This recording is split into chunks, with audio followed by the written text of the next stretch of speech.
Fala pessoal, seja bem-vindo a mais um episódio do Pode Ser Sal. Cara, eu vou pegar a cola para pegar e apresentar esse cara hoje. Então, assim, cara, ele é psicoterapeuta, ele é consultor financeiro, emocional e espiritual, escritor e apóstolo da igreja Embaixada do Reino, que fica lá em Brasília. Então, a gente literalmente trouxe o homem de Brasília. Brincadeira, ele já estava aqui, mas ele veio de Brasília. Ele é um cara que eu respeito, ele tem um nível de sabedoria que eu admiro. Então, com vocês, apóstolo Eliel. Olá, queridos. Que o Senhor abençoe cada um de vocês. Que a bênção e o favor do Senhor possa repousar sobre a tua vida e sobre a tua casa. Muito obrigado pelo convite. É uma honra estar aqui participando desse podcast. Que o Senhor te abençoe Amém. abundantemente, Amém. cada vez mais, em nome de Jesus. Tenho Amém. certeza que muitas vidas estão sendo impactadas por esse podcast e através da sua vida. Amém. Obrigado. Cara, então, vamos lá. Eu queria muito saber como que foi o seu processo de conversão, como você conheceu Jesus e da onde ele te tirou. Eu sempre faço essa primeira pergunta, porque ele me tirou de um lugar que só ele poderia me tirar, e geralmente essas histórias são impactantes. Então, a minha história é um pouco diferente da maioria das pessoas. Eu tive o privilégio de nascer num lar cristão, num berço evangélico. Amém. Eu nasci num lar cristão e quero aqui até honrar a minha mãe. A minha mãe, ela foi líder do ciclo de oração da igreja onde eu fui criado por 30 anos consecutivos. Bom. Então, assim, eu tive esse privilégio de nascer em um lar cristão. Agora, tive alguns deslizes, né, durante a minha trajetória. Eu lembro que o meu sonho quando eu tinha 8 para 9 anos de idade era batizar. Eu tinha um sonho A minha filha, cara, ela, de ela fica me cobrando. Ela é, foi brigar com eu o pastor. tinha eu tinha o sonho de batizar para poder ceiar. E Bom. naquela época, não é como hoje, né? Ainda tem algumas igrejas assim. Eu lembro que tinha conjunto de jovens, né? Conjunto de senhoras, de Sim, homens, de crianças. E eu tinha um sonho de cantar no conjunto de jovens. Então eu queria, que eu legal. queria batizar para ceiar e poder cantar junto com os jovens. E eu lembro que a minha mãe dizia que eu não podia, porque eu era muito novo. E eu conversei com o meu pastor e ele também não permitiu na época. E na época não foi uma revolta, hoje eu sei que foi uma revolta, mas inconscientemente eu acabei com 11 anos desviando do evangelho. Uau. Se eu tivesse batizado, eu estaria protegido, talvez não teria desviado. E Caraca. é como se eu já tivesse pressentindo que ia acontecer. Então eu já queria batizar para me proteger de não desviar, entende? E até que dá um recado para os pais que nos ouvem. Cuidem dos seus filhos, ouçam os seus filhos, protejam os seus filhos. Eu tinha um sonho também de ter uma Bíblia. Sempre quis ter uma Bíblia. E o pastor dizia que eu não podia porque era criança. Eu só podia ter Uau. harpa. E eu desviei com 11 anos, voltei para a igreja, para Jesus com 19 para 20 anos. E a primeira coisa que eu fiz foi comprar uma Bíblia de estudo. E eu li a Bíblia toda em 3 meses. Parece impossível, né? Uau. Eu li uma Bíblia toda em 3 meses. E de lá para cá não parei mais. E o que me motiva a viver hoje, não só isso, mas o que mais me motiva a viver hoje é estudar, é ensinar a palavra de Deus. Glória a Deus. E durante a minha vida eu tive muitos percalços, né? Vivi aí 8, 9 anos afastado do evangelho. Foi um tempo que eu fui muito, muito forjado no mundo. E Deus, pela sua graça, ele me resgatou, né? Me resgatou e Deus transformou a minha vida. Então vivi uma experiência muito, muito forte. Como foi isso? Cara, eu fui muito revoltado, né? Quando eu tinha mais ou menos 15 para 16 anos, eu vivi uma revolta muito intensa, muito grande. Eu lembro que houve momentos que eu quis até mesmo matar algumas pessoas, tirar a vida de algumas pessoas. Eu era muito revoltado e eu culpava o mundo por isso. Então eu imaginava eu entrando numa escola, sabe, pegando arma, entrando numa escola, matando algumas pessoas e me matando depois. Eu imaginei fazendo isso várias vezes. Só Nossa. que Deus não permitiu. Você acha que isso era só pelo sua rebeldia ou tinha algo espiritual? Tinha espiritual também, com certeza. Claro que eu tinha muitas dores, né, muitos traumas, muitas dores, e o diabo, aproveitando disso, colocava pensamento na minha cabeça. Só que Deus, pela sua graça, ele me guardou disso. Por que é interessante falar isso aqui? Porque entenda que Toda pessoa que ela é eleita por Deus e predestinada para cumprir um propósito para Deus, e entenda que não é uma discussão, né? Eu só quero colocar aqui o meu ponto de vista sobre esse assunto. Sim. Eu creio que existem algumas pessoas que foram, sim, eleitas e predestinadas por Deus para cumprir um propósito específico para Deus. Não creio que Deus elegeu ninguém para condenação, para perdição, mas elegeu alguns para salvação e para fazer uma obra para Deus. São escolhidos, né? Aquela frase que escolhido não tem escolha. Não tem escolha. Então, eu me vejo como escolhido. Eu tentei fugir, né? Tentei fugir. O diabo tentou me tirar a minha vida para eu não cumprir esse propósito, mas Deus me guardou. E assim como todo escolhido, eu também sofri muita rejeição, abandono na família. Qual que é o sinal que uma pessoa ela é escolhida por Deus, ela é eleita e predestinada? Ela sofre ataques do inferno desde a sua concepção. O inferno pressente e quer tirar a sua vida. E aí Romanos 8:28 vai dizer que todas as coisas cooperam juntamente para o bem daqueles que amam a Deus, daqueles que são chamados segundo o seu propósito ou decreto. Eu gosto mais do decreto. Porque o que é o decreto? O decreto é um documento. O decreto é um documento que você assinou com Deus na eternidade, antes da fundação do mundo. Deus te fez uma proposta de você vir à Terra e cumprir para ele uma missão. E você assinou um documento se comprometendo em cumprir essa missão para Deus. E Deus também assinou se comprometendo a te salvar caso você se perdesse. Então, no meu caso, eu me perdi. E Deus veio me resgatar para cumprir para ele essa missão. Então, toda pessoa que ela é eleita e predestinada, o inferno pressente e tenta em todo momento tirar a sua vida ou tirar do propósito. E Deus tem que vir ao nosso encontro para nos resgatar, para que nós possamos cumprir para ele um propósito. Então, se você sente que é uma pessoa que para você tudo é mais difícil, é aquela questão, né? Para mim tudo é mais difícil, tudo é mais complicado para mim. Esse é o sinal, né? Todos são contra mim, pai contra mim, mãe contra mim, irmão contra mim, amigos contra mim, é traição, é prejuízo, é perca, é abandono, é rejeição. Entenda que tudo isso está contribuindo para o bem do seu propósito. Quando diz em Romanos 8:28 que tudo coopera para o bem daqueles que amam a Deus, não é para a minha felicidade, não é para a minha satisfação, é para o meu sucesso. O que é o sucesso? Sucesso é o cumprimento do propósito de Deus. Então, Deus vai trabalhar, vai lutar com você, vai criar situações para que você cumpra esse propósito. Então, tudo coopera para o seu bem. Cada traição que você sofreu, cada perca, cada rejeição, cada abandono, cada prejuízo, tudo que você sofreu, entenda que isso tudo está cooperando para que você cumpra o propósito de Deus. É Deus trabalhando em seu favor. Glória a Deus. Porque você é um eleito e um predestinado. E eu vivi isso, né? Então a minha história foi mais ou menos assim. Deus me guardou de muitas situações de perigo. Inclusive, há poucos anos atrás, eu sofri um acidente de carro que era para ter morrido, quebrei a coluna, era para estar paraplégico, estou aqui com 6 parafusos e 2 pinos na coluna. Uau. Livramento de Deus, mão de Deus. Então entenda que se você tem um chamado de Deus específico, o inferno ele vai tentar de tudo te parar. Mas entenda que, dito está, que as portas do inferno não podem prevalecer contra a igreja do Senhor, nem contra os seus escolhidos. Deus vai te guardar sempre. Glória a Deus. Rapaz, mas assim, eu queria entender como foi só essa, assim, você tá no mundo, você tá, revoltado, querendo matar a turma. E aí você tá, como que foi assim? Foi alguém que foi falar com você? Como que o Senhor te encontrou? Como que foi esse toque do Espírito Santo? Porque pelo menos comigo foi isso, foi um toque do Espírito Santo que a gente fala, putz, não tem como, é irresistível.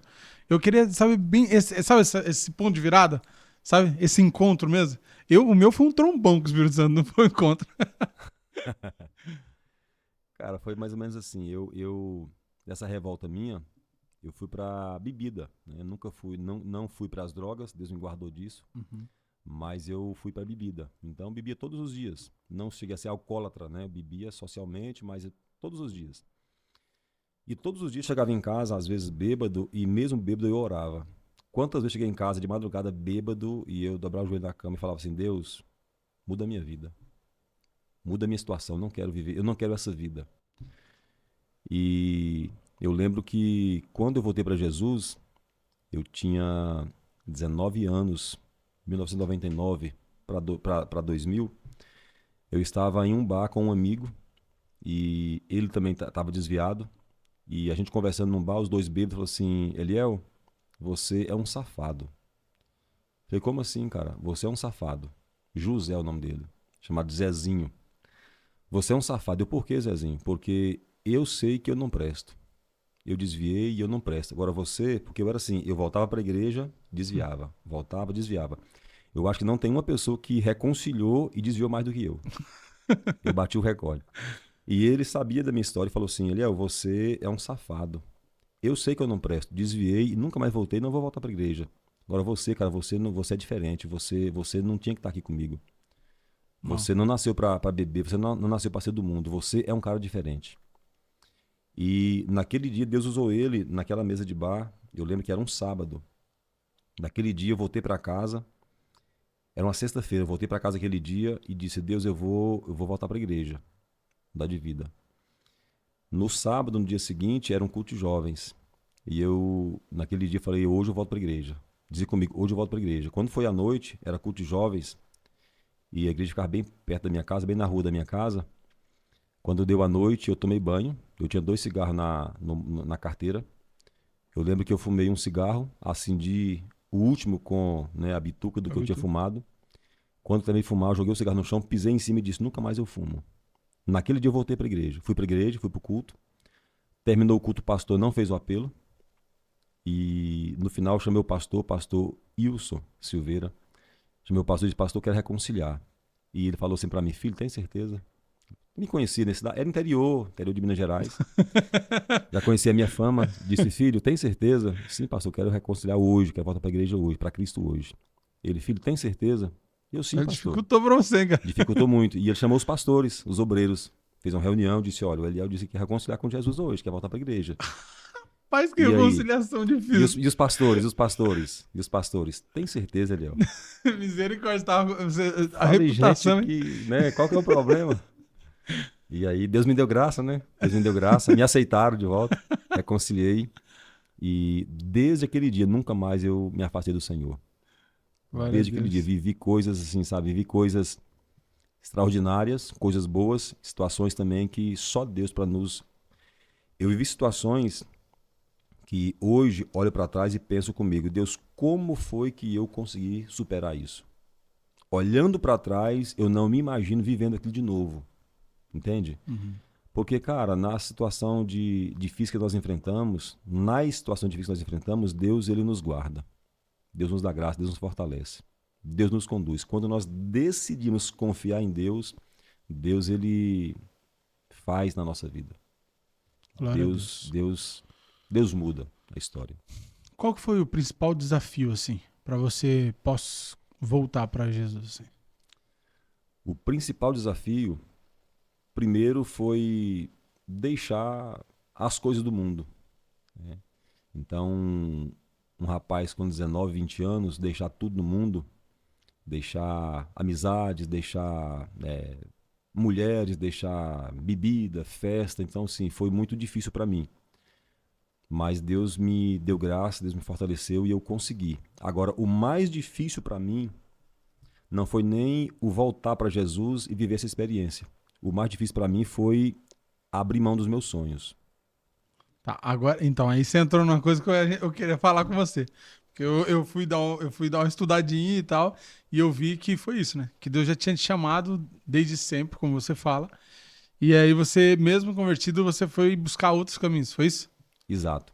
Conta pra Eu gente, tinha então. muitos sonhos, né? Eu sempre tive muitos sonhos. Depois de adulto, eu não tinha mais, na verdade, o sonho de ser um pastor, de ser um obreiro, de envolver em ministério. Não tinha mais não tinha essa vontade. E Tive muito quando criança. Talvez não tinha mais porque mataram os meus sonhos, né? Talvez as pessoas, por falta de entendimento, mataram os meus sonhos. E como eu não tinha mais aqueles sonhos, eu busquei outros sonhos. E o meu maior sonho era ser delegado da Polícia Federal. E no ano de 2003 eu me ingressei na Polícia Civil de Minas. E Pô, você tem Deus, cara de e polícia. Deus parece, né? Não, Todo mundo, não sei por que todo mundo pensa que eu sou policial. Mas tá meio que tá no, como se estivesse no sangue, né? Era meu sonho, meu maior sonho. E em 2003 eu me ingressei na Polícia Civil de Minas, só que Deus não permitiu nem eu entrar para a polícia. Eu ingressei, Mas nos dias de ir para Cadepó e Paracatu, para fazer a formação, Deus Uhum. fechou as portas. Foi no ano que eu tinha casado também, no ano que eu casei. Eu não podia deixar meu emprego para, né, ficar na academia, tive que abrir mão da academia. E por causa disso eu entrei em depressão. Nossa. Entrei em depressão e eu lembro que um dia eu estava voltando para casa da igreja, eu estava vivendo uma situação muito, muito difícil e eu falava assim, chorando, falava assim, Deus, e os meus sonhos? Eu lembro que foi uma tarde da bênção, uma segunda-feira à tarde, a pregação falou sobre sonhos. E eu falei, Deus, e os meus sonhos? Cadê os meus sonhos? Os meus sonhos se frustraram. Deus disse, filho, eu frustrei seus sonhos. E disse, filho, você tem seus sonhos. Você tem os seus projetos, só que eu tenho os meus sonhos para você. Os seus sonhos e os seus projetos podem se frustrar, mas os meus sonhos para você não vão se frustrar. Glória a Deus. E desde então tenho visto a mão de Deus sobre a minha vida. Glória a Deus. E como que foi esse processo para você realmente ingressar no ministério, né? Até então, pô, então eu quero ser policial, isso, delegado. Tá, fui frustrado. Qual que foi esse processo? Tanto de sair da depressão, até você realmente olhar e falar, tá, então é ministerial, é isso, e eu vou começar a caminhar debaixo desse sonho de Deus. Então, aos poucos, Deus foi trabalhando na minha vida. Deus foi trabalhando, ativando algumas coisas. Algumas coisas foram despertadas dentro de mim, foram despertando dentro de mim. E quando eu me. Quando, não houve assim uma situação, não Uhum, houve assim uma coisa. Eu creio que foi acontecendo várias coisas, uma coisa levando a outra coisa. E quando eu me vi, eu já estava, né? Já entendi. estava pastoreando uma igreja. Entendi. Tá, agora isso aqui é dúvida minha. Como que você descobriu, assim, o seu chamado apostólico? Porque, assim, esse assunto dos 5 ministérios ainda é muito, para muitas igrejas, Ainda é um tabu. ainda é um tabu, sabe assim? Então Exatamente. muita gente fala assim, pô, apóstolo eram os 12. Como assim apóstolo? Né? Porque não tem um entendimento que Sim. fala que uns foram levantados para apóstolos, outros para profetas, e outros para mestres e tal. Então, Como que foi esse processo? é tão interessante isso, porque qual que era meu sonho? É, Ser delegado você da é Polícia delegado. Federal. Aham. O que é ser um apóstolo? Delegado. Tá, fala mais disso que isso eu nunca ouvi A falar. palavra apóstolo significa delegado, É mesmo? enviado, embaixador. É alguém enviado por Deus em uma missão específica, Nossa, eu nunca tinha escutado essa conotação para apóstolo. Que legal, entendeu? cara. Aí eu me sinto como Pedro, né? Pedro era o quê? Pescador de Aham. peixe. Foi chamado para quê? Pescador Pescador de de homens. homens. Então entenda que o seu sonho na vida secular, entre aspas, né? Para mim não existe vida secular, mas os seus sonhos na vida secular e o que você faz pode estar diretamente ligado ao seu chamado. Então você pode estar fazendo aquilo para o qual você foi chamado, só que no lugar errado e com a motivação errada. Ó, Aliás, um dos maiores pecados de um homem é usar o dom que Deus deu a ele para fazer para o reino. Deus deu o dom para alguém fazer para o reino, ele usa o dom para fazer por pro mundo, dinheiro. por dinheiro. Entende? Nos bastidores já falou misericórdia. Entenda que todos nós temos de Deus um dom especial, que eu chamo de bênção. Eu não, né? Na verdade, é a bênção assa. O que é a bênção assa? É a bênção intrínseca. Todos nós temos um dom, temos uma habilidade, temos um talento que só nós temos. E esse dom tem tudo a ver com o meu chamado, com a minha vocação. E foi por causa desse dom que Deus teve que nos salvar. Então Deus te deu um dom para você cumprir para Deus uma missão na terra, tem a ver com o seu chamado, e Deus te salvou por causa desse dom, para você cumprir o seu chamado. Agora, qual que é o problema? É que muitas pessoas, a maioria delas, ao invés de usar o seu dom, o seu talento para gerar frutos para Deus, para o reino, estão gerando frutos por dinheiro. E muitas pessoas, infelizmente, na verdade, estão como aquele servo inútil e infiel. Qual que foi o problema daquele servo inútil? Ele não é que ele não estava produzindo alguma coisa. Ele produzia, só que não para si. Só que não para Deus, produzia para si. Qual que é o maior pecado que um ser humano pode cometer? É deixar de usar o dom que Deus lhe deu para produzir para Deus, para gerar riqueza para o ímpio em troca de salário. Tem muitas pessoas Nossa. que Deus chamou para ser. Tem muitas pessoas que Deus chamou para ser empresários. Deus deu o dom, a habilidade de gerar, administrar e distribuir riqueza. Só que ao invés dele usar o dom para empreender, prosperar para o reino, está usando o seu dom para enriquecer o ímpio em troca de um salário miserável. Esse é um dos maiores pecados que um homem pode cometer. Ó, Talvez por medo, talvez, né, por crenças, talvez por traumas, cada um tem a sua história, mas o fato é que isso é um pecado gravíssimo. tá. Esse cara tá pecando, ele tá fazendo isso, ele tá nesse lugar agora. Como ele entende o que Deus tem pra ele? Que eu acho que é uma das coisas que mais as pessoas se perguntam, assim. Pra que eu nasci? Qual que é o meu chamado? O que que... Qual que é o meu propósito? Qual que é o meu propósito? Isso daqui eu vou falar. E aí você pode discordar de mim. Eu acredito que ninguém tem propósito. Eu acredito que o propósito é do Senhor. A gente tem chamado para viver o propósito dele. Sabe? A gente tem uma geração que tem falado muito. Eu vi esses dias que me deu um pouco nervoso. Falou, não, eu faço uma anamnese para saber qual é o seu propósito. Eu falei, misericórdia. Por quê? Porque eu não acredito nisso. Eu acredito que o propósito é do Senhor. E nós somos chamados para caminhar e executar um propósito dele. Entende? Mas assim, você pode discordar de mim, porque, né? Às vezes eu discordo. Perfeito, eu entendi a sua fala e concordo. O propósito, ele é de Deus. O que é o propósito? É o macro. Uhum. Então, o propósito é de Deus. Agora, dentro desse propósito, nós temos um propósito. Tá, então me Então, explica. o meu Eu vou aprender. qual que é o meu propósito? O meu propósito é contribuir para o propósito de Deus, Tá. que é o macro. E é muito fácil você saber qual o propósito de uma pessoa. Eu sei qual que é o seu propósito. Qualquer pessoa. Qual que é o propósito de uma pessoa? É servir para o propósito de Deus, ou contribuir para o propósito de Deus. Deixa eu explicar melhor. É. Qual que é o propósito de uma pessoa? O propósito? Servir. Servir. Mas servir como? Cara, comece a servir. Como que eu vou descobrir meu propósito? Por exemplo, ninguém Meus ativa, dons, meus talentos. ativa seu propósito, a sua identidade, em um método, em uma palestra ou em um treinamento. Não ativa. O propósito é ativado quando eu começo a servir de alguma forma. Se eu começo a servir de alguma forma, uma coisa leva a outra coisa. Eu vou servindo até eu encontrar o meu propósito, para o qual eu nasci. E o propósito não é uma coisa. O propósito não é um lugar que eu chego ou uma coisa que eu faço. O propósito é uma jornada. O que é o propósito? É uma carreira proposta.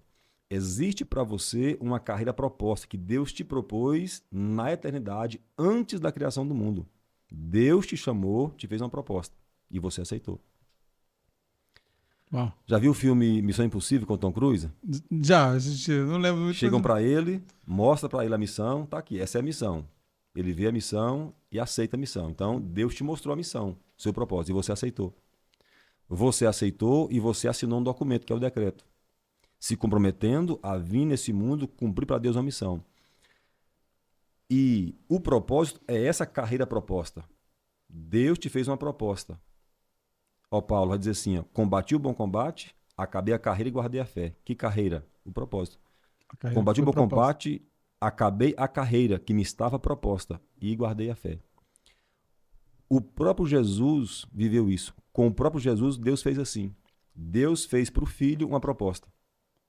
Filho, eu preciso que você vá à terra e cumpra uma missão para mim. Eu preciso que você salve a humanidade, salve a minha criação. Se você aceitar a proposta e você ir ao mundo cumprir essa missão, cumprindo a missão você vai receber um galardão, uma recompensa. E Cristo, ele veio ao mundo cumprir a missão não porque ele amou a criação. É fato que ele amou a criação. Cristo amou a criação. Mas baseado na palavra, quem amou de verdade foi Deus. Então, Deus amou o mundo. Agora, Cristo também amou, mas a motivação dele vir não foi ter amado a criação. A motivação foi a proposta que Deus fez a ele. Deus chamou e fez uma proposta. Se você for cumprir a missão, você recebe como recompensa o direito de herdar a terra, de reinar sobre a terra. E por causa da proposta, por causa da recompensa, ele aceitou a missão. Posso ler um texto? Pode, claro. Porque senão vai parecer um pouco heresia, né? Hebreus 12, verso 2. Para não ficar só nas minhas palavras, Hebreus 12, verso 2 fala assim, ó. Amigo, você Olha tem só. liberdade aqui. Você pode... Eu vou ler o verso 1 e o 2. Verso 1. Portanto, também nós, Visto que temos a rodear-nos tão grande nuvem de testemunhas, desembaracemo-nos de todo o peso e do pecado que tenazmente nos assedia. Corramos com perseverança a carreira que nos está proposta. Isso é o propósito, é a carreira que nos está proposta. Deus te fez uma proposta, você aceitou. Agora eu preciso cumprir essa carreira, cumprir essa missão. Verso 2. Olhando firmemente para o autor e consumador da fé, Jesus, o qual em troca, olha a motivação aqui, o qual em troca da alegria que lhe estava proposta, suportou a cruz, não fazendo caso da ignomínia ou da vergonha, e está assentado à destra do trono de Deus. Jesus, mesmo sendo filho, não assentou à destra do trono de Deus e recebeu a terra como herança só porque era filho. Recebeu porque cumpriu a missão. É recompensa. Ele conquistou o direito de herdar a terra. Glória a Deus. Cara, e é muito doido isso, né? É, a gente às vezes não olha pra isso, né? Mas assim, a gente tava falando sobre algo lá fora, antes da gente gravar, e eu acho que vem muito pertinente a isso, né? Eu tava compartilhando pra contextualizar que a gente começou a se mover e tal, e aí começa a vir os desafios Sim. pra viver debaixo dessa carreira proposta, debaixo daquilo que Deus falou pra você num tempo. E aí as coisas parecem que começam a truncar. Eu queria que você explicasse o que você explicou lá pra gente lá fora. Que foi basicamente isso que eu falei, nossa, mano, é isso. Foi uma revelação. O Lino tava ali, o Lino falou assim, rapaz... Então, eu vivi muito isso, né? Se perguntar para mim assim hoje, qual que é o seu testemunho, né? De vida, eu não tenho ainda um testemunho de vida para contar. Eu não cheguei ainda no lugar que devo chegar, até porque quando eu chegar, eu cumpri a minha carreira, né? Eu estou pronto para ir embora. Então, o propósito é essa carreira proposta. Eu estou na carreira, na missão. Estou cumprindo. Então, o meu testemunho é muito isso. Deus me deu uma palavra.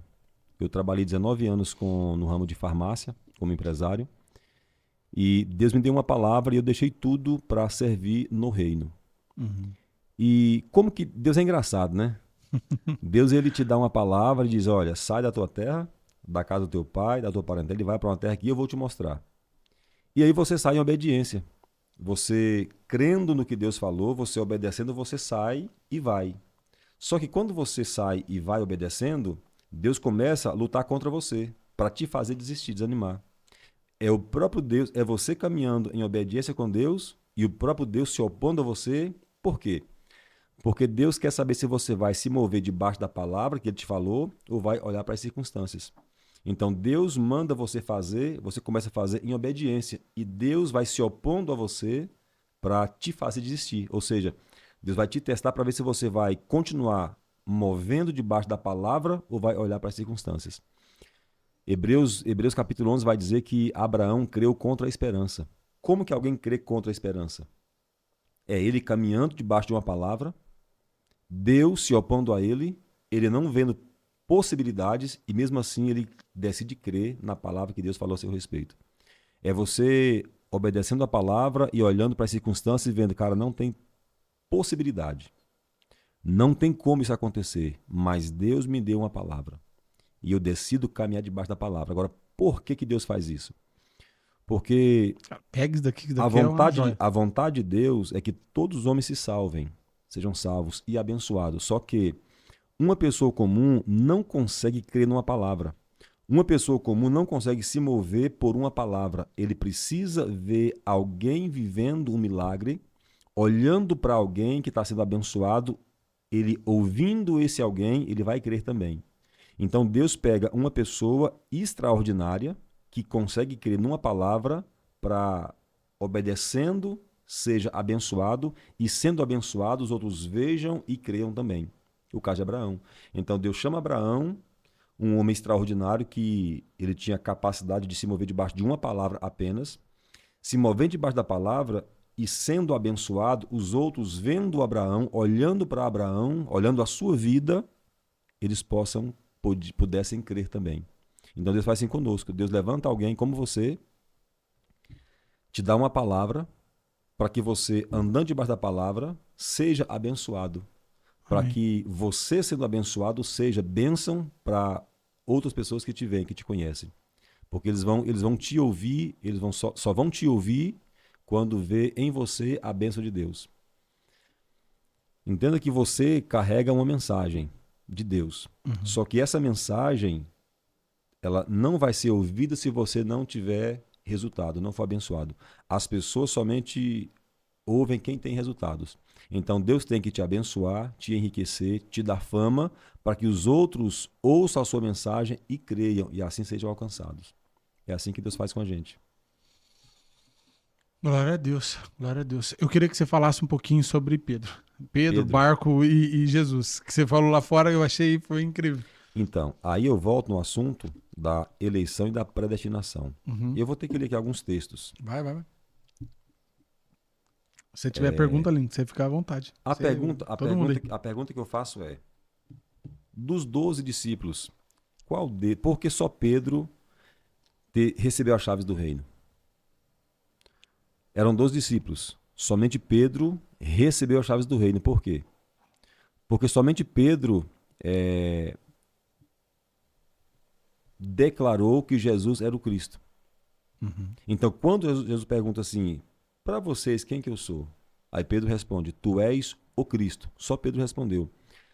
Porque só Pedro respondeu, só Pedro recebeu as chaves do reino. A questão agora é, por que só Pedro respondeu? Porque só Pedro tinha revelação. Mas por que só Pedro tinha revelação?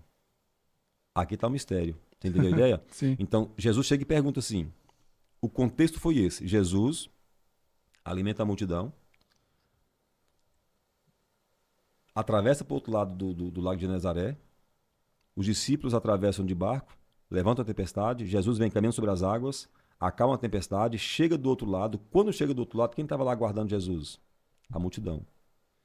E a multidão estava tipo assim, por que você demorou tanto?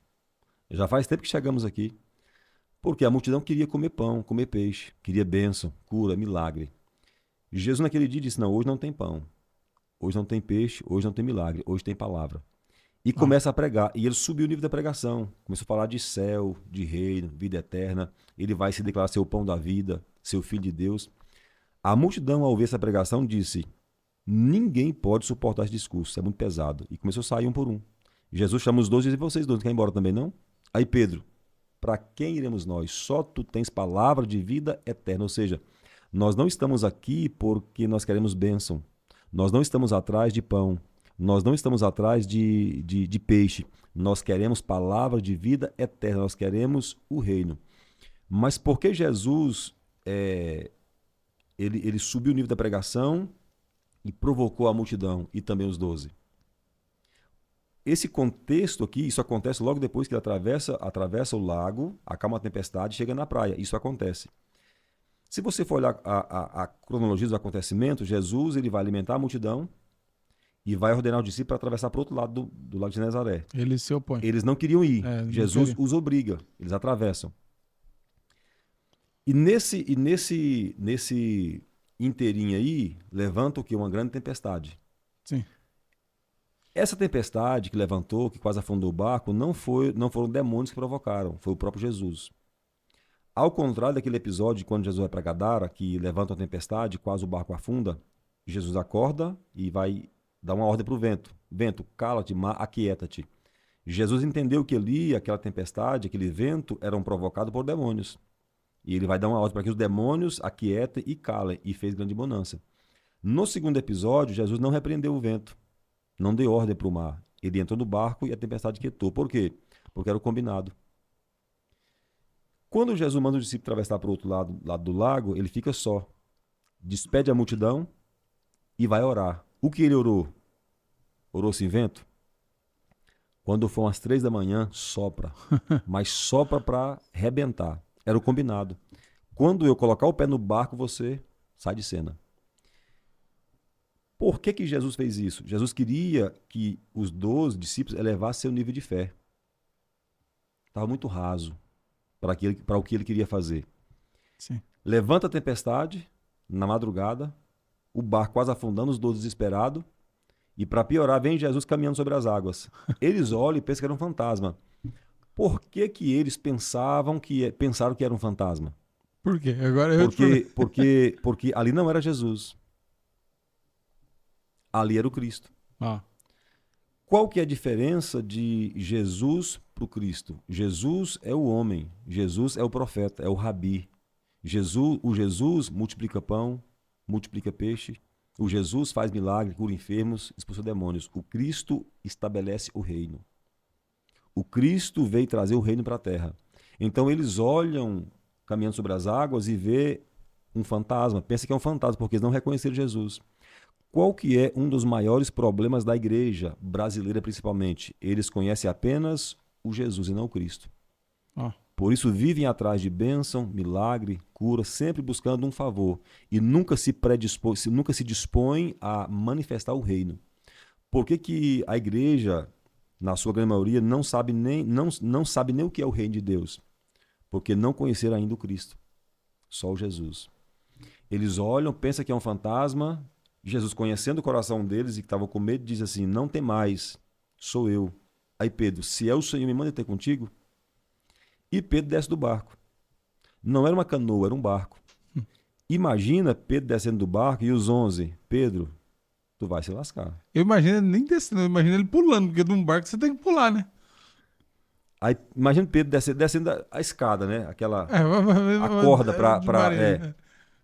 Ele tá descendo. E os 11: Pedro, Rapaz. tu vai se lascar. Se sou eu lá, eu pra ser bem sincero, eu falo, Pedro morreu, gente. Pedro pulou, ele foi embora. Aí ó o argumento. Ó o argumento. Pedro, aqui você tem segurança. Aqui você tem estabilidade. Se você descer, você vai se dar mal. Só que Pedro, ele ignorou os amigos e desceu. Imagina Pedro descendo, caminhando sobre as águas. Aí, pensa comigo. Eu não sei quantos passos Pedro deu, se foram 2, 3, 4, 5 passos. O fato é que ele andou sobre as águas. E como foi que ele voltou para o barco? Andando sobre as águas. Agora, imagina quando Pedro afunda os 11. Te falei, eu te avisei. Imagina os 11, né, zombando de Pedro. Jesus toma Pedro pela mão, ergue, volta para o barco andando e Pedro está calado. Aí Jesus, nesse meio termo, né, Jesus entra no barco, fez bonança, ele chega do outro lado da praia, encontra a multidão, faz essa pregação que eu te falei, que a multidão agora não consegue ouvir e se afasta, sai. Ele pergunta para os 12: e vocês não querem também não? Os 12, aí Pedro diz: só Pedro, ó Pedro, Senhor, para quem iremos nós? Só tu tens palavra de vida eterna. Porque a experiência traz revelação, né? A experiência traz revelação. Por que que Jesus provocou a tempestade? Ele queria que os 12 exercitassem a sua fé. Entenda que nem todo problema que você enfrenta, toda luta, tempestade, é o diabo. Muitas delas é Deus que envia ao teu encontro para que você exercite a sua fé, para que assim você possa viver o sobrenatural de Deus. Só vai viver o sobrenatural de Deus quem tem disposição de deixar a segurança, deixar a estabilidade para caminhar sobre as águas, elevando o seu nível de fé. Assim vai experimentar uma vida extraordinária. Glória a Deus. Aí somente Pedro caminha sobre as águas. Quando chega na praia, que ele encontra a multidão se afasta e ele chama os 12: vem cá, ficou só vocês 12, então vem cá vocês 12. Para você, quem que a multidão diz que eu sou? Quem que as pessoas dizem que eu sou? Porque as pessoas não estavam entendendo, só conheciam Jesus, não queriam conhecer o Cristo. Quem que as pessoas dizem que eu sou? Aí os discípulos, alguns dizem que Elias, João Batista, que Elias, que é Moisés, Jeremias ou um profeta. Ok, isso é a multidão. Agora, para vocês 12 que andam comigo, São mais próximos. para vocês que são próximos, quem que eu sou? Só Pedro disse: tu és o Cristo, o Filho de Deus. Jesus não poderia manifestar o reino se um homem na terra não declarasse: tu és o Cristo. Uma vez que Deus deu ao homem o governo da terra, Deus somente pode interagir na terra através do homem ou com a permissão do homem. Por quê? Porque ele decidiu que fosse assim. Ele quis que fosse assim. Então Deus precisava que um homem declarasse: tu és o Cristo, dando a ele direito legal de manifestar o reino. Agora, o Cristo eu só conheço por revelação. E eu só tenho revelação quando eu aumento o meu nível de fé. É quando eu decido andar sobre as águas. Quando você decide deixar a segurança, estabilidade para viver o extraordinário, você vai ter a revelação. Entenda que não é errado você buscar segurança ou estabilidade. Não é errado. Só que eu nunca vou viver o extraordinário se eu estiver buscando segurança. Não tem como viver as duas coisas. É porque estabilidade e extraordinário são coisas quase opostas, né? Ou eu busco segurança, estabilidade, ou eu vou viver o extraordinário. As duas coisas não tem como. O extraordinário é só para quem está disposto a deixar, abrir mão da segurança e da estabilidade. Glória a Deus. Cara, eu queria muito que você explicasse, né, com base bíblica, como que funciona, então, o mundo espiritual. Você falou muito de decretos, de leis, desse aspecto jurídico, né? Sim. Eu queria que você explicasse, porque eu vejo que é algo que muita gente não se atenta, não sabe, ou talvez nunca ouviu falar. Você falou sobre decreto. Eu gosto muito dessa palavra, decreto. O que é o decreto? O decreto é o dito de Deus. O decreto é a palavra de Deus, davá. O decreto é a decisão de Deus. O decreto é o rema. Rema não é revelação. Né? O povo fala muito isso. Tive aqui recebi aqui um rema. Não, rema não é a revelação.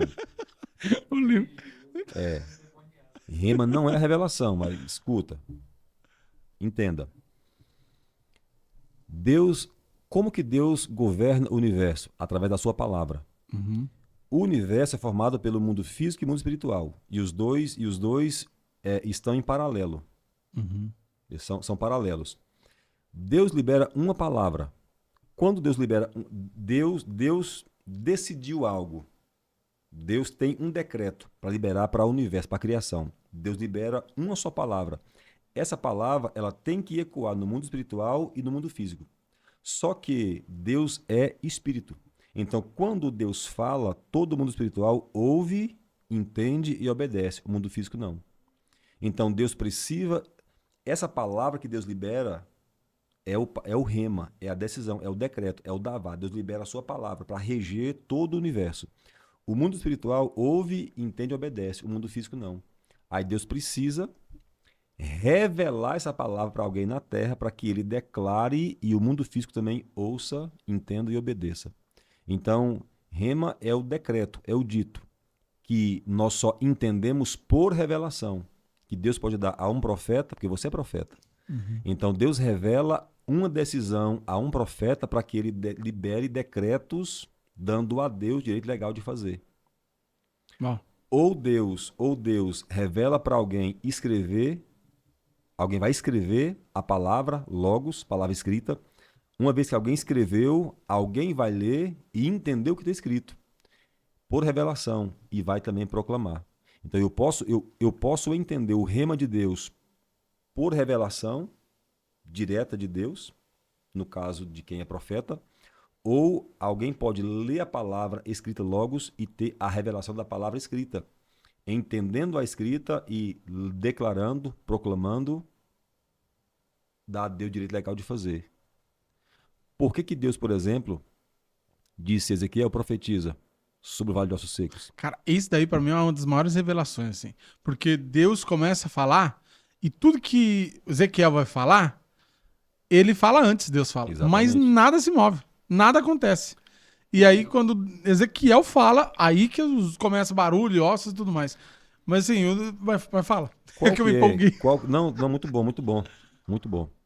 Qual que é o maior princípio da profecia e da oração? Não sei. É liberar os decretos de Deus. O que é orar em espírito? Não é orar em línguas. Orar em línguas é também orar em espírito. Mas orar em espírito não é orar em línguas apenas. Orar em espírito é eu entender na oração o que Deus quer que eu fale. Então, eu preciso na oração, eu preciso me conectar com Deus na oração e entender no meu espírito o que Deus quer que eu fale. Eu tenho que falar o que Deus quer que eu fale. Geralmente flui assim mesmo. Exato. Então, eu entendo na oração o que Deus quer que eu fale, Deus revela no meu espírito o que Ele quer que eu fale e eu vou proclamar na oração, eu vou profetizar, eu vou declarar. Quando eu oro, declaro, proclamo, a palavra que eu falo não é minha, é a de Deus. É a palavra rema. Isaías 55 vai dizer que assim será a palavra que sai da minha boca, não voltará para mim vazia. Antes fará o que me apraz e prosperará naquilo para o qual eu enviei. Essa é a palavra, rema, é o decreto que faz acontecer. Só que Deus não pode falar diretamente para a sua criação no mundo físico, porque Deus é espírito. Uma vez que Deus deu a terra ao homem, Salmo 115, verso 16 diz que os céus são os céus do Senhor, porém a terra Deus deu aos filhos dos homens. Uma vez que Deus deu ao homem a terra, somente o homem pode governar sobre a terra de forma delegada. Então Deus delega ao homem o governo da terra e Deus governa através do homem. Sendo assim, Deus não quebra princípio. Então Deus precisa que um homem na terra libere uma palavra e dê a Deus direito de fazer, ou uma palavra que já faça algo acontecer. Então por isso Deus precisou que Ezequiel profetizasse. E Deus fala: Ezequiel, profetiza. Ou seja, se você não profetizar, eu não posso fazer acontecer. Então quando Ezequiel profetiza, Deus faz acontecer. Porque é a palavra profética, a palavra rema liberada através da nossa boca que faz com que aconteça alguma coisa na terra, no mundo físico. Bom. E é tão interessante isso que quando Ezequiel profetiza, há uma restauração no vale. Só que houve uma restauração, mas não havia ainda vida. Aí deu de novo, Ezequiel profetiza e diz ao Espírito. Por muito tempo eu questionei com Deus: Deus, como que eu posso dar ordem ao Espírito? Espírito vem, Espírito faz, Espírito enche. Para mim parecia uma blasfêmia. Então me explica isso daí. Só que eu encontrei na Bíblia fundamento para isso. Porque o Espírito não pode agir se eu não liberar a palavra. Uhum. Então o profeta teve que liberar a palavra: Espírito, vem dos quatro ventos e sopra sobre esses ossos para que eles vivam. Então quando o profeta liberou a palavra, que o Espírito pôde vir e entrar neles para que eles vivessem ou revivessem. Bom. Então essa é a palavra rema, é o decreto, é o dito de Deus, que nós entendemos por revelação. Uma vez que eu entendi, eu libero, eu falo. Agora, qual que é um grande problema? Sabendo disso, o diabo coloca nas pessoas muita necessidade. Para quê? Para que na oração elas não tenham disposição de ouvir Deus e de orar segundo a vontade de Deus. Aí elas oram segundo a sua vontade, segundo as suas necessidades. Então, é tanta necessidade que eu tenho que a minha oração é só para falar das minhas coisas para Deus, das minhas necessidades para Deus, e não para ouvir Deus e falar o que Ele quer que eu fale. Cara, eu vou fazer uma pergunta agora, pessoal, mas é engraçado. Eu vim pra cá, quando eu cheguei aqui, um profeta, amigo meu, ele falou: cara, você vai pra lá, e profetizou algumas coisas, mas ele falou assim: as primeiras semanas você vai ver que você vai encontrar um teto de bronze. Eita. E, cara, as primeiras 2, 3 semanas foi difícil demais. Eu não conseguia orar, cara. Eu orava, parecia que a oração não chegava nem no teto, assim. Eu falei: que boca de sapo que esse homem tem. E, cara, é engraçado isso. Mas, a partir disso, eu até tava conversando com o Link esses dias sobre isso. Eu comecei a orar muito orações de intimidade com Deus. Mas eu, até por ter, tipo, tô sem servir na intercessão, que eu tô com a saudade da bexiga. Mas, assim, eu parei de fazer aquelas orações proféticas. Que são essas orações de decretos, orações de guerra, orações... E eu tava falando isso com o Link, depois eu falei com a minha esposa, e eu tô buscando voltar a fazer essas orações, que é as orações que você sente o Espírito, assim, você vai sendo guiado, e é literalmente prazeroso fazer essas orações. E aí, tem, a partir disso que você falou, né? Tem algo que nos paralisa, que nos... Obviamente vai ter o inimigo querendo nos parar, mas o que faz com que a gente acabe enfrentando essas barreiras para orar? Não sei se tem essa resposta, mas... Ao meu ver, o que mais paralisa alguém de orar assim é exatamente as necessidades. É tanto o problema que vem, necessidade. O que é necessidade? E o problema são distrações, para que eu não entenda o que Deus quer de mim e não faça o que Ele quer que eu faça. Aí vem as distrações, os problemas. Entende? Uhum. Então, assim, quando você ora declarando, proclamando, olha só Jesus com os 12 discípulos: mas vós orareis assim: Pai nosso que estás nos céus, venha o teu reino. Ou Pai nosso que estás no céu, santificado seja o teu nome, venha o teu reino. E seja feita a tua vontade na terra como é feita no céu. Ou seja, qual que é a oração? A oração é de proclamação, para que o reino venha.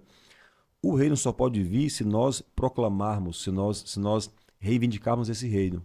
Então, o que é oração profética? É você reivindicar, é você declarar, é você proclamar. Como que eu oro às vezes? Quase todos os dias, na verdade. Eu faço essa oração, dentre muitas outras. Eu declaro, eu proclamo, eu profetizo, eu pronuncio que esse lugar pertence ao Senhor. Eu reivindico o reino de Deus sobre esse lugar. Cara, a nossa oração pode mover os céus.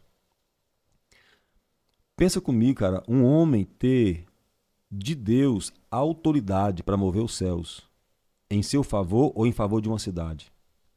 A nossa oração profética, o nosso decreto, ele pode mover os céus em favor de uma cidade. Aí Deus levanta alguém, coloca numa cidade para liberar decretos sobre a cidade, para que os Ó, céus se movam. Só que o diabo, sabendo disso, traz problemas, situações, necessidades, para que isso me distraia de declarar o que Deus quer que eu declare. Para que eu não venha proclamar aquilo que Deus quer que eu proclame, para que não aconteça. glória a Deus. Já tomei um puxãozinho de orelha. A arma, cara, entenda uma coisa. Nós aprendemos que o homem não é nada, não é assim? Uhum. E que o corpo humano também não tem valor para Deus. Se eu te falar que Cristo morreu na cruz não foi para salvar apenas nossa alma e nosso espírito, mas principalmente nosso corpo. Pô, aí agora você vai ter que me explicar aí, varão, que aí agora você... Cristo morreu na cruz para salvar principalmente nosso corpo. O nosso corpo, o corpo humano, é o maior empreendimento de Deus na Terra. A maior arma de Deus na Terra é o corpo humano. Prova disso é que quando Deus quis salvar o homem, teve que se tornar homem. Deus não pôde salvar o homem como Deus. Deus não pôde enfrentar o diabo como Deus. Teve que tornar homem para ter o direito legal de enfrentar o diabo. Por quê? Porque a terra Deus deu aos homens. Então entenda que o homem, o corpo do homem, é a maior arma de Deus na terra. Aliás, o nosso corpo é casa, morada, habitação de Deus na terra. Só que nós romantizamos isso, né? Nós não entendemos. Não, nós somos templo do Espírito Santo de Deus. É como se ele quisesse nos visitar para nos fazer sentir a presença, sentir uma sensação prazerosa. Só que não é isso. Ele quer morar em nós. Por quê? Morando em nós, ele pode interagir com a terra. Porque Deus é espírito. A terra é matéria. Deus não tem, então, compatibilidade com a matéria. Como que Deus fez? Criou um corpo da matéria, colocou nele o espírito, e Deus agora que é espírito, habitando o espírito do homem, ele habita o corpo e pode interagir com a sua criação, com a terra. Ó, Entende? faz muito sentido. Agora eu quero te fazer uma pergunta, que eu vejo que é um assunto que pouca gente fala, que você fala muito de reino e tal. Qual é a diferença de reino e de salvação? Porque eu vejo que isso é uma coisa que as pessoas confundem. Então, assim, É. aceitei Jesus, estou salvo, e aí muitas pessoas não sabem nem o que é o reino, sabe? Então eu queria que você explicasse na sua visão. Aí eu vou subir um pouco de nível. Pode? Vai lá. Eu te pergunto assim, para você ou para vocês que estão aqui presentes. Qual que é o assunto central da Bíblia? Para vocês, qual que é o assunto central da Bíblia? Para mim é Cristo. Pronto. Alguém disse que é Cristo. Você disse que é Cristo. É. Alguém disse que é salvação.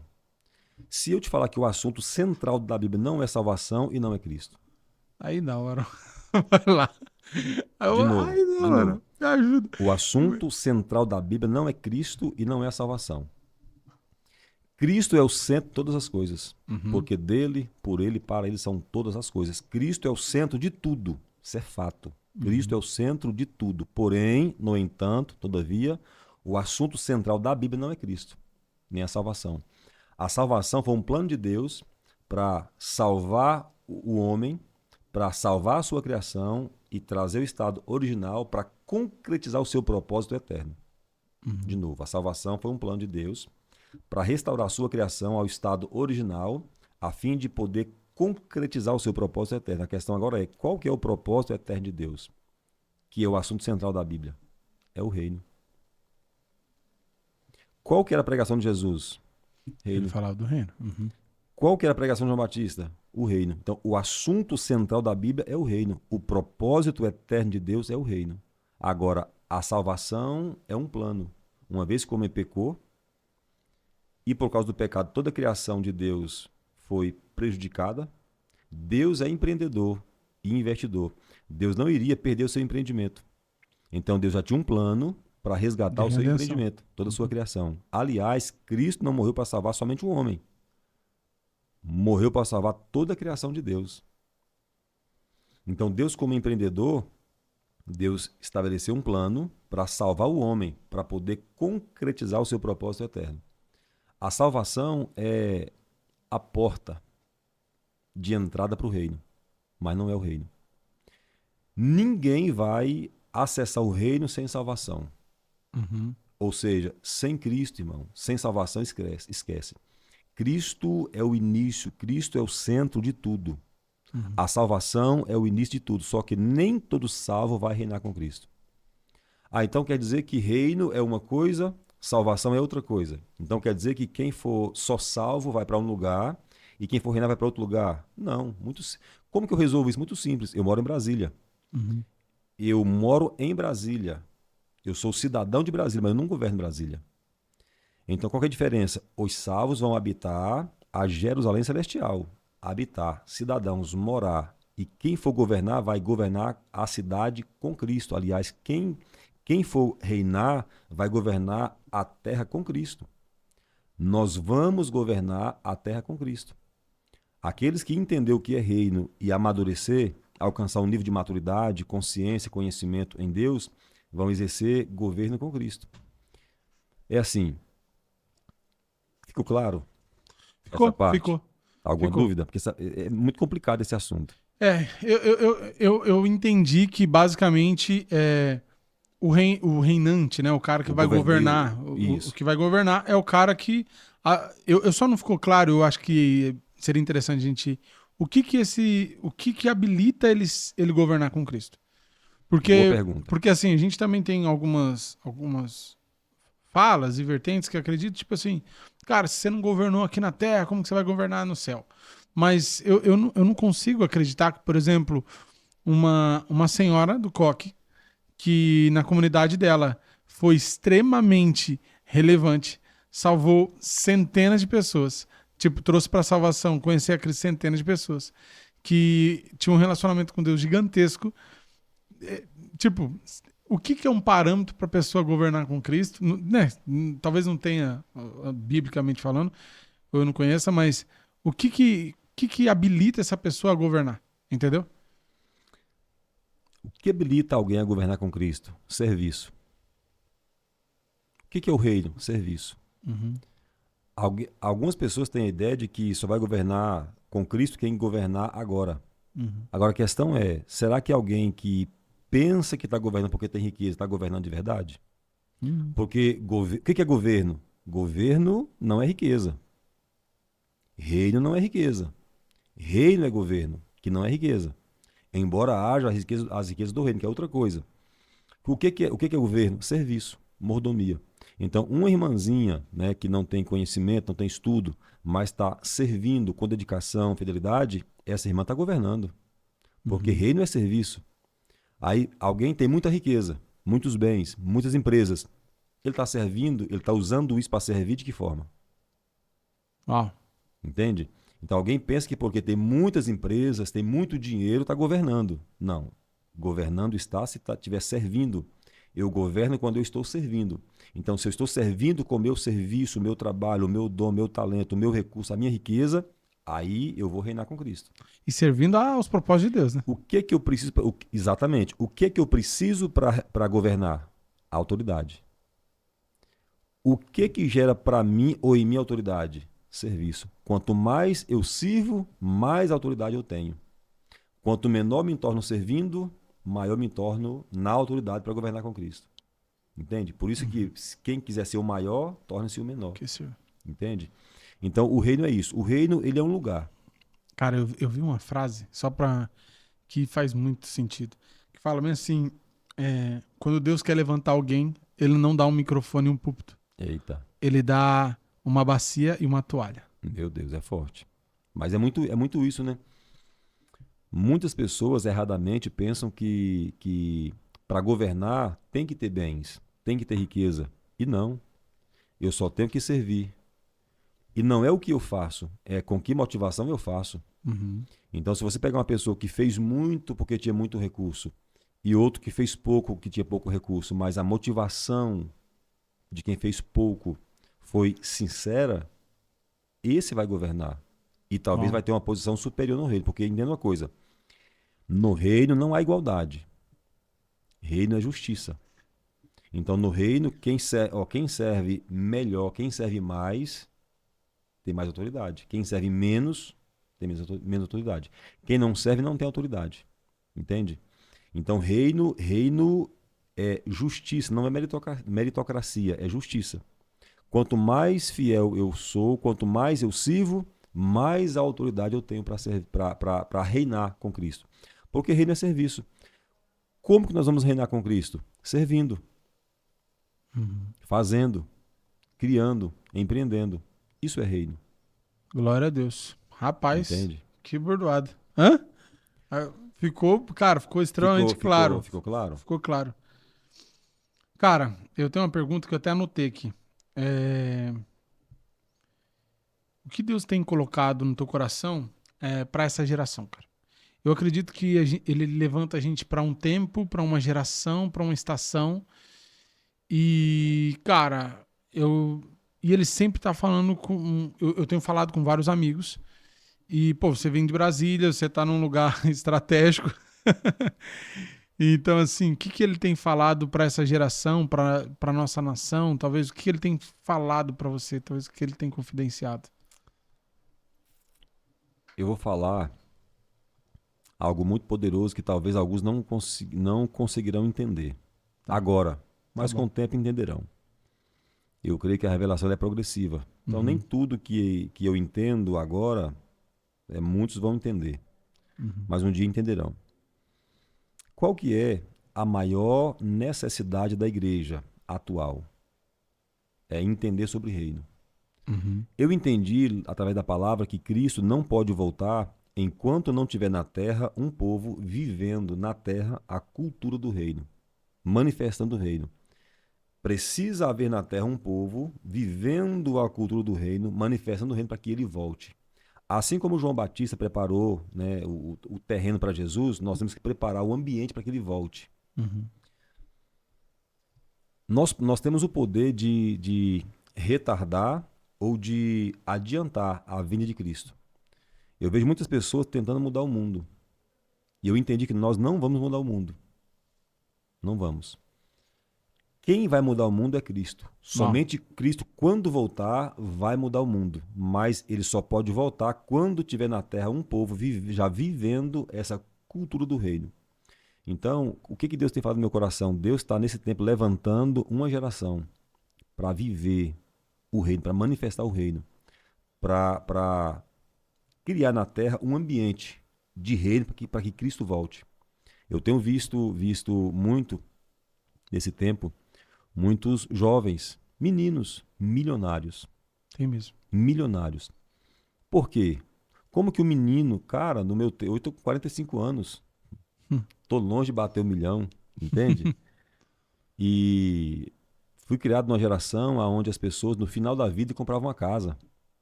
Hoje, um menino de 19 anos, 20 anos, já bateu em milhões. Por quê? Porque Deus está levantando uma geração para manifestar o reino. Não tem como eu manifestar o reino sem riqueza. Tá, me explica mais sobre isso. Cristo vem para quê? Vamos lá. Cristo vem, correto? Sim, Ninguém duvida que Cristo vem. A questão sim. é, vem para quê? Ele vem para estabelecer o reino. Uhum, Qual que é o rei que reina sem riqueza? Quando Cristo voltar, ele não vai trazer riqueza do céu, dinheiro do céu. Ele não vai saquear os bancos, ele não vai fazer dinheiro brotar da terra. Ele vai precisar que quem tem riqueza traga para ele estabelecer o reino. uhum. Entendeu a ideia? Ó, eu não sei se eu falo isso. Vou falar. Deixa eu usar. Mano. É que eu sei que o assunto é um pouco complicado, assim. Entenda que Polêmico. a riqueza atrai Deus. A riqueza santifica o nome de Deus. Quando Tá. você vai ler, Contextualiza aí pra depois não sair. lê para mim Joel 2, verso 9. Deixa eu ler Lembra? aqui. Joel 2, verso 9.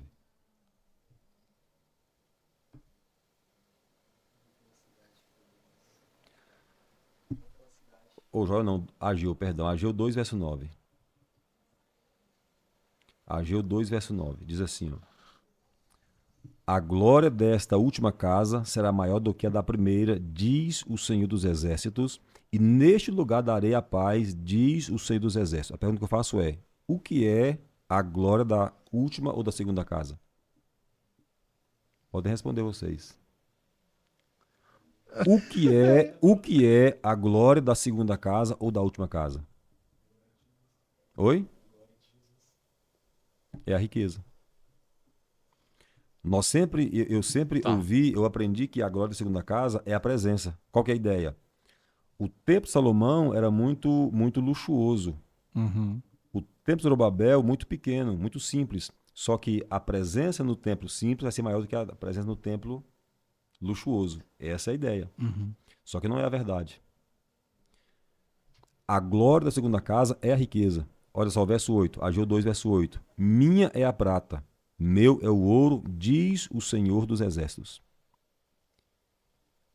Olha o vou ler aqui o verso 5,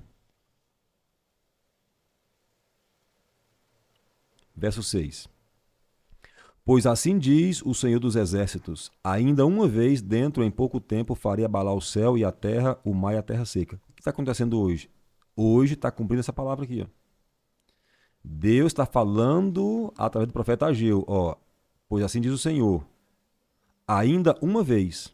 Quantas vezes? Uma vez. Dentro em pouco tempo. Que tempo? O tempo chegou. Esse é o tempo agora. Esse é o tempo.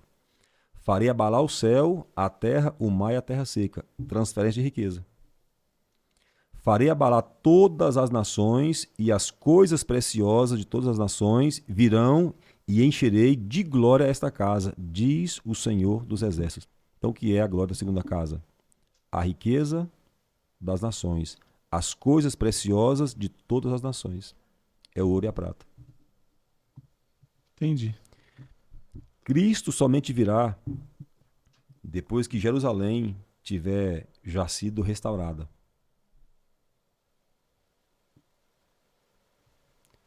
Isso é tão sério que quando o anticristo surgir e se revelar o anticristo, ele vai tentar destruir Jerusalém.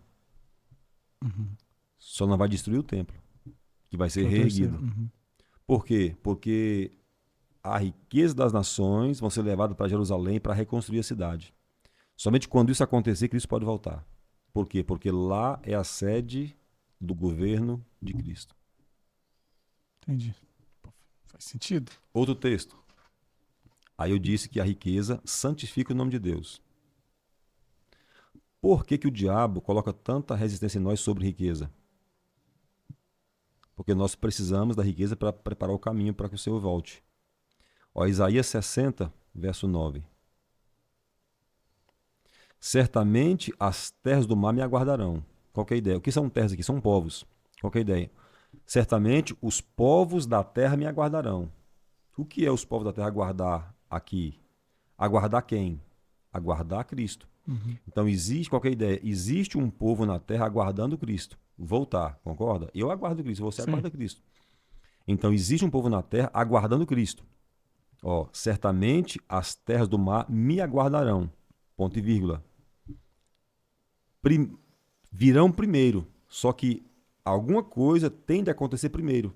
Então tem um povo aguardando a volta de Cristo, mas antes que ele volte, alguma coisa primeiro tem de acontecer. Que coisa? Ó, virão primeiro os navios de Tarsis. Eu vou ler. Não, que tá bom, essa versão tá boa. Virão primeiro os navios de Tarsis para trazerem teus filhos de longe, e com eles a sua prata e o seu ouro, vírgula, para a santificação do nome do Senhor teu Deus e do Santo de Israel, que é Cristo, porque ele te glorificou.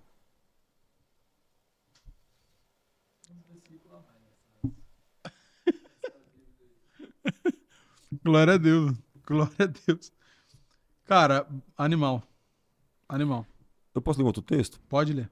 Esse assunto, eu amo esse assunto. Cara, e Interessante. Lucas 12. Quando você tocou no assunto do reino, aí você me ativou. Aí falou de reino, irmão. Aí, então vamos embora. aí Não, falou mas de é isso reino, eu vou mesmo. embora. Ó, Esse é o Lucas, intuito. Lucas 12. Eu sei que, eu peço até assim, que você me ouça com muito amor e carinho, que você coloque amor nas minhas palavras. Eu sei que essa palavra ofende muitas pessoas. Sim, Eu não aprendi assim, nem eu, irmão. Nascido e criado no Evangelho, aprendi tudo diferente. Mas um dia, para mim, muita coisa não fazia sentido. Eu fui estudar. E eu descobri essas coisas. Está na Bíblia. Então eu sei que isso choca, entendeu? Isso choca, sim, choca muito. Só que alguém tem que falar, né? sim, sim. Alguém tem que falar a verdade. E esse é o intuito mesmo. A gente, quando Deus falou sobre Pode Ser Sal, ele falou, cara, vai ser um lugar onde vai contar histórias que nunca foram contadas. Então, assim, é sobre falar de coisas novas que vão gerar sede nas pessoas. Que o que você está ensinando aqui, que está falando, gere sede em você que está ouvindo e assistindo para você estudar, cara, para você buscar isso, entendeu? Então, assim, depois já segue o Eliel lá o AP Eliel no Instagram, faz pergunta, bombardeia ele de pergunta lá, entendeu? Vai Para lá. você Ele é o entender. ele é o Machado oficial. Exato, para você entender realmente isso. E esse assunto, cara, é um assunto que a gente precisa falar mais mesmo, entende? E falar de uma forma bíblica, né? Porque você fez a pergunta, né? O que, que Deus tem me falado desse tempo? É É, isso. Nós precisamos nos despertar para o reino. A pregação do Evangelho do Reino é o maior sinal da volta de Cristo. uhum, Então chegou o tempo de nós despertarmos. Qual que é o meu propósito de vida? Eu tenho 3 propósitos de vida. tá. Primeiro, libertar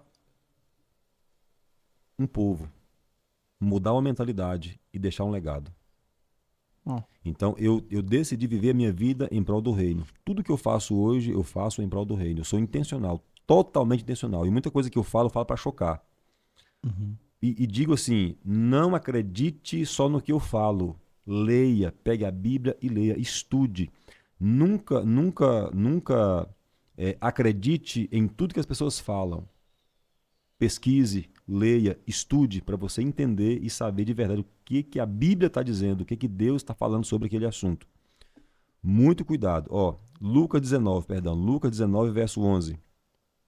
Fala assim: Quando eles, ouvindo eles essas coisas, Jesus propôs uma parábola, visto estar perto de Jerusalém e lhes parecer que o reino de Deus havia de manifestar-se imediatamente. Qual que é a ideia aqui? Jesus fala alguma coisa ali com os discípulos e eles entendem que o reino seria manifestado naquele tempo. E uhum, ele vai contar uma parábola para mostrar para eles que não era naquele tempo, que chegaria um tempo que o reino manifestaria. Não era naquele tempo, entendeu a ideia? sim. E vai contar uma parábola para que eles entendessem que não era naquele tempo, era em outro tempo. Ó, verso 12, Lucas 19, verso 12. Então disse, certo homem nobre partiu para uma terra distante, com o fim de tomar posse de um reino e voltar depois.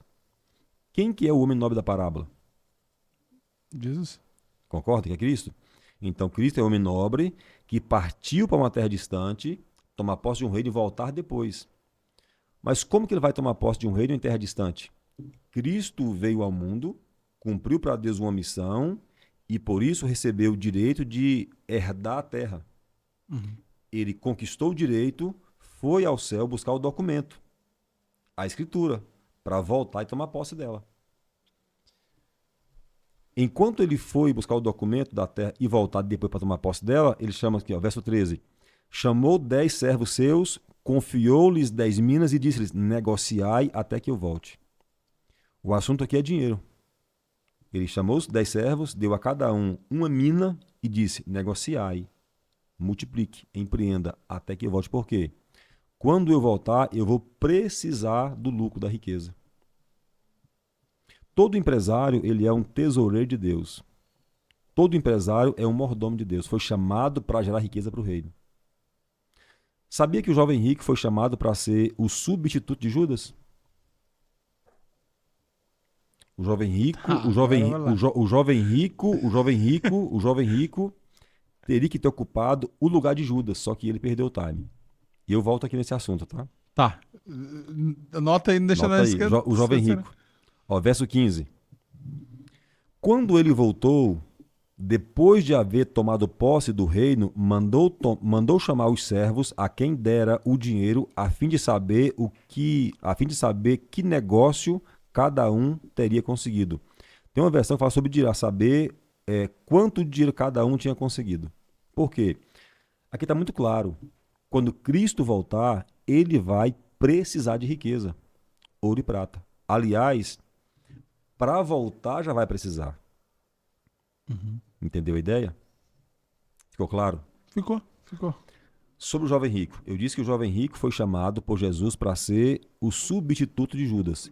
Ele ocuparia o lugar de Judas quando Judas saísse, né, morresse. Então, o Jesus morreu, ficou uma vaga. Então ele ocuparia essa vaga. Marcos 10:17 conta essa história. Foi um episódio. O texto diz que Jesus, pondo-se de caminho, um jovem rico veio ao seu encontro, se prostrou e disse: Bom mestre, o que eu faço para herdar a vida eterna?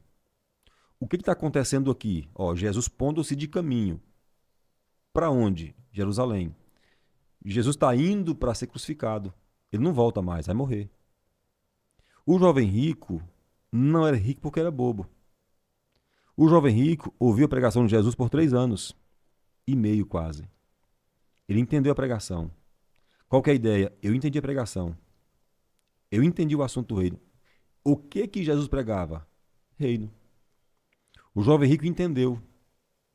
E a ideia é assim, chegou e falou assim: Rabi, eu entendi a pregação. A multidão não entendeu. Os 12 não entendeu. Eu entendi. E eu quero esse negócio aí. A pergunta é, o que eu faço?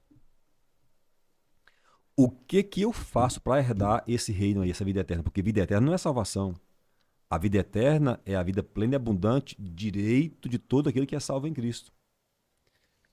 A salvação nos garante a vida eterna. Então ele entendeu, disse, eu quero essa vida eterna, eu quero herdar esse reino. Olha o assunto, herdar. Eu quero herdar, riqueza, herança. Reino é herança. Aí Jesus conhece os mandamentos. Não matarás, não roubarás, não adulterarás, não dirás falso testemunho, honra teu pai e tua mãe. Aí ele responde, Senhor, isso é mole. Tudo isso eu guardo desde a minha mocidade, então já tô dentro. Ele diz, não, agora falta uma coisa. Aí Jesus, o texto vai dizer que Jesus, olhando para ele, o amou.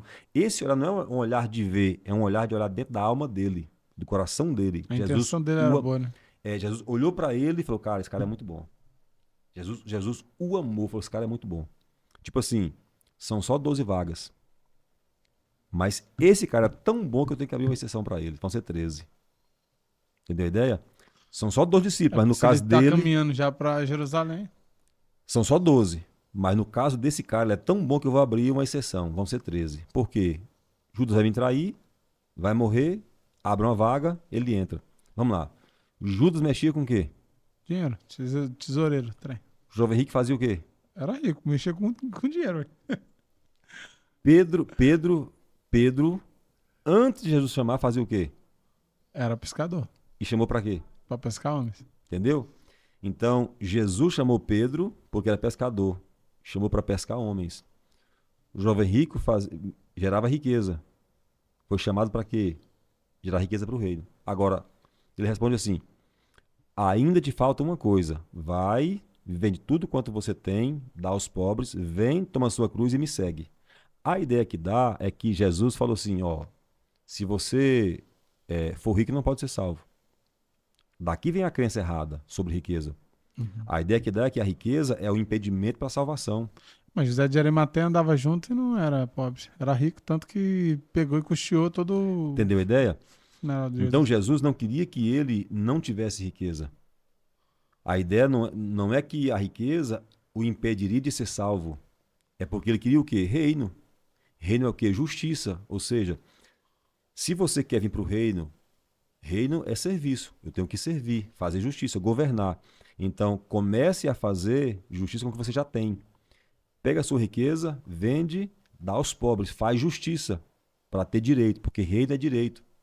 Faz justiça com o que você já tem, depois você vem, toma sua cruz e me segue. Qual que é a ideia aqui? É que ele abrindo mão da riqueza, receberia pelo menos 100 vezes mais. Que seriam sementes? Essa é a proposta. Olha Jesus para Pedro. Aquele que deixar pai, mãe, irmão, casa, esposa, fazenda, por amor a mim e do evangelho, receberá nessa vida 100 vezes mais e no porvir a vida eterna, que é o reino. Ó, Então Jesus queria dar para ele 100 vezes mais em riqueza. Só que ele perdeu o time. Como que ele perdeu o time? Esse cara aqui sozinho, ele bancaria todo o início da igreja, sozinho. Mas porque ele não atendeu o chamado, os irmãos tiveram que vender suas propriedades, trazer a oferta para começar a igreja. A oferta aos pés dos apóstolos. Ele sozinho faria isso. Só que perdeu o time. Por que perdeu o time? Porque quando Jesus falou assim, ó, vai, vende tudo quanto você tem, dá aos pobres, vem, toma sua coisa e me segue. Ele parou e pensou. é muita coisa. Fez conta. Apartamento, mansão, casa, empresa, é muita coisa. Ele fez conta. Toda vez que Deus te chamar e você parar para fazer conta, você perdeu o time. Nossa. De novo. Forte. Toda vez que Deus te chamar, te mandar fazer alguma coisa, você parar e fazer conta, você perdeu o time. Próximo. Ó, Lucas 9,57. Chega e fala, Senhor, onde for que você for, eu estou contigo. Onde você for, eu vou junto. Aí Jesus, tem certeza? Vamos junto até depois do fim. Estou contigo e não abro. Aí Jesus, as raposas têm covis, as aves têm seus ninhos. Mas o filho do homem não tem onde reclinar sua cabeça. Não é que ele não tinha riqueza ou não tinha casa. Ele não tinha tempo de estar em casa. Assim, eu saio de casa para fazer a obra de Deus e não sei que dia que eu volto. Tá pronto para isso? Ou você é programadinho? Não, porque eu tenho tênis, eu tenho golfe, eu tenho academia, eu tenho reunião, eu tenho café. Então, é programadinho? Aí ele olhou e pensou, realmente. Aí Jesus, você me segue? Era um teste. Me segue? Sim, eu vou te seguir. Só espera eu enterrar meu pai? Ou seja, meu pai tá doente, tá morrendo. A hora que ele morrer, eu enterrar, eu vou. Aí ele, perdeu. Próximo. Acho que os maiores Aí o outro, eu vou. Só vou ali em casa despedir dos meus pais, da minha família. Diz, não, perdeu. E vai dizer assim, ó, quem lança a mão do arado e olha para trás não é apto para o reino. Toda vez que eu faço conta com Deus, eu perco. O Tábia chama outro no meu lugar. É na hora.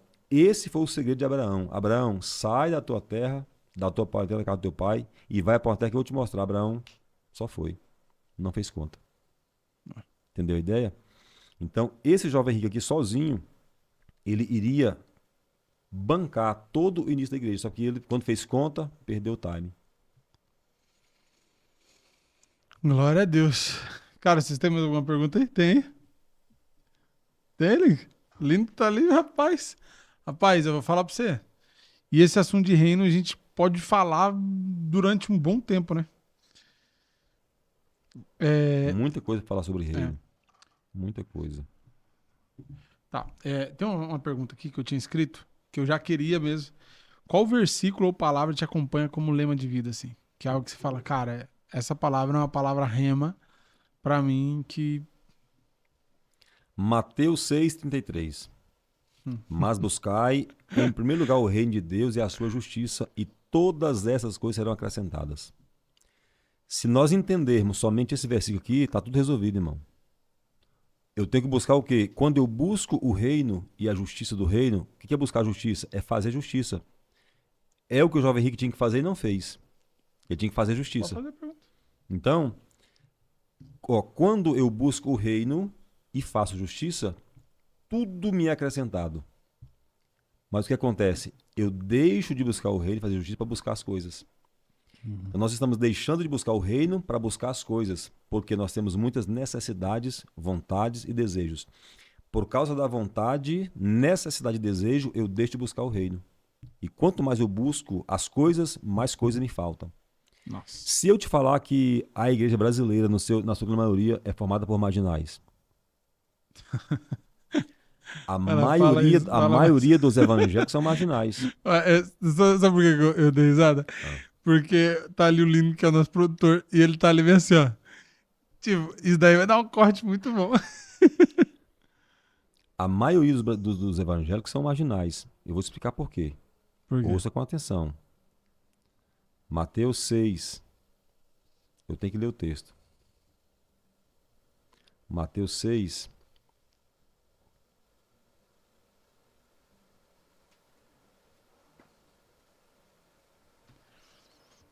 Deixa eu achar aqui o texto.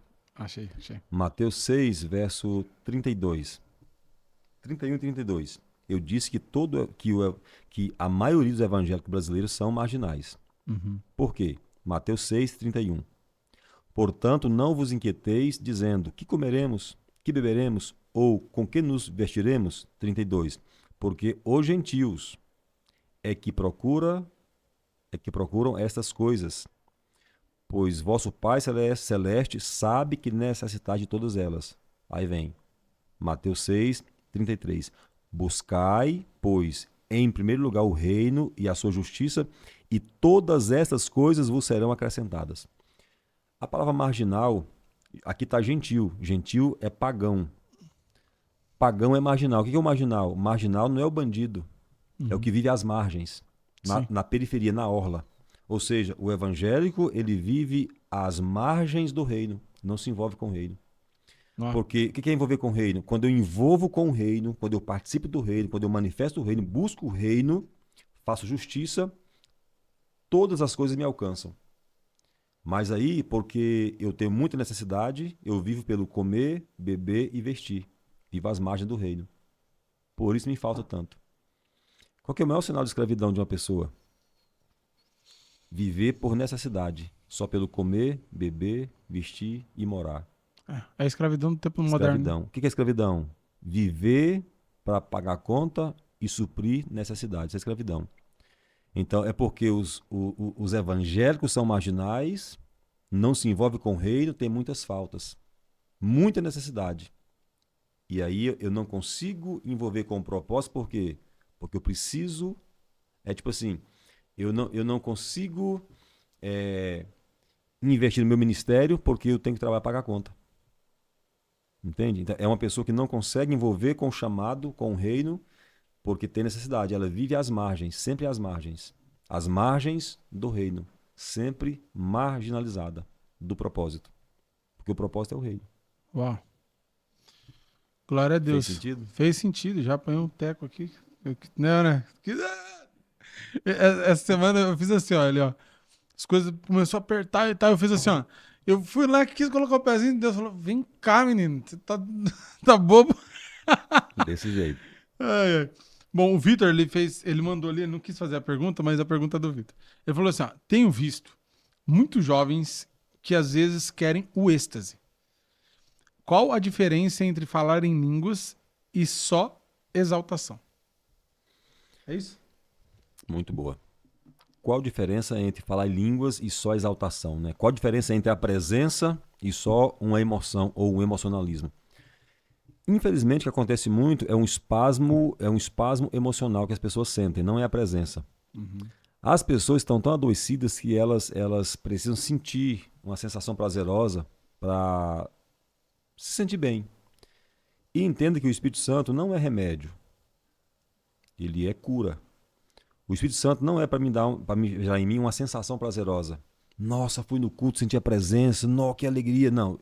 Quando eu sinto a presença, quando eu falo em línguas, eu sinto uma sensação prazerosa. Isso é fato. Só que não pode ser só isso. Que presença é essa que alguém foi na igreja, sentiu, pulou, chapou, falou em línguas e não mudou nada fora do ambiente de igreja? Em nada, né? Nada muda. A presença, a manifestação de Deus na minha vida que não muda nada em mim, não ativa nada em mim para eu fazer alguma coisa, não é presença. É qualquer coisa, menos presença. Entende? Sim. Então, alguém vai na igreja, sente a presença, chora, fala em línguas, emociona, só que nada muda, cara. O que é o batismo com o Espírito Santo? Não é o falar em línguas. O falar em línguas é uma evidência.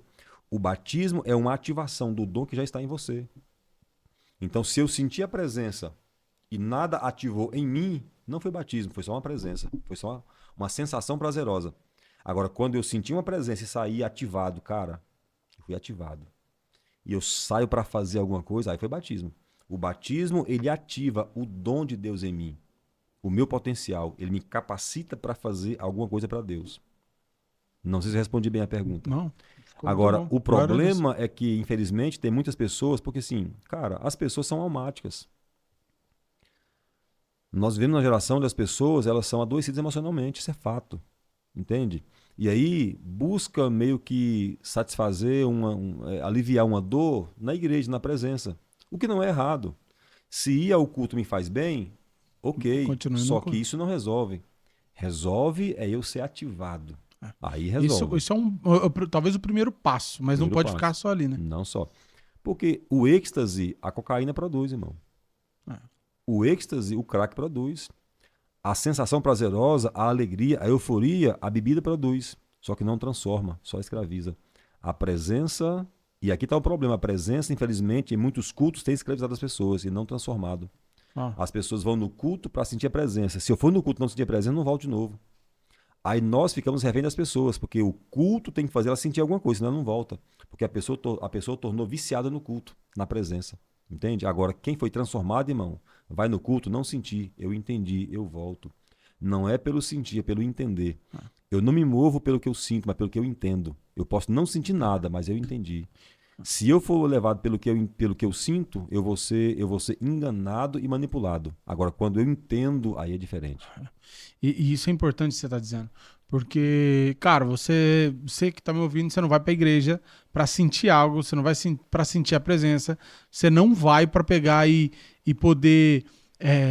Nossa, e se não tiver isso, eu não vou pra igreja. Você tem que estar na presença do Senhor na sua casa, é no seu quarto, é você ter relacionamento com Ele, é você ter caminhada com Ele, é você saber quem Ele é e principalmente Ele te conhecer. Entendeu? E aí, quando você vai para a reunião dos santos, você não vai para receber, você vai para entregar um culto. Entendeu? E isso muda tudo. Isso muda tudo na sua jornada de fé. Então, Até assim, porque culto é entrega, não é, né? Eu não vou é ao receber. culto é aquilo que eu entrego, não é aquilo que eu recebo. Exato. Perfeito. Então, assim, e infelizmente eu vejo isso. Eu vejo uma geração de muitos novos convertidos, às vezes, que, nossa, eu vou no culto tal porque é legal, eu vou no culto tal por causa disso, eu vou no culto tal por causa daquilo. Cara, você não entendeu nem o significado da palavra culto. Essa entrega. Eu vejo que Exatamente. Deus tá chamando essa geração para relacionamento, para conhecer quem ele realmente é, sabe? E não só uma face que foi apresentada. Para as pessoas falarem assim, hoje eu não te conheço mais só de ouvir, mas hoje eu te vejo, sabe?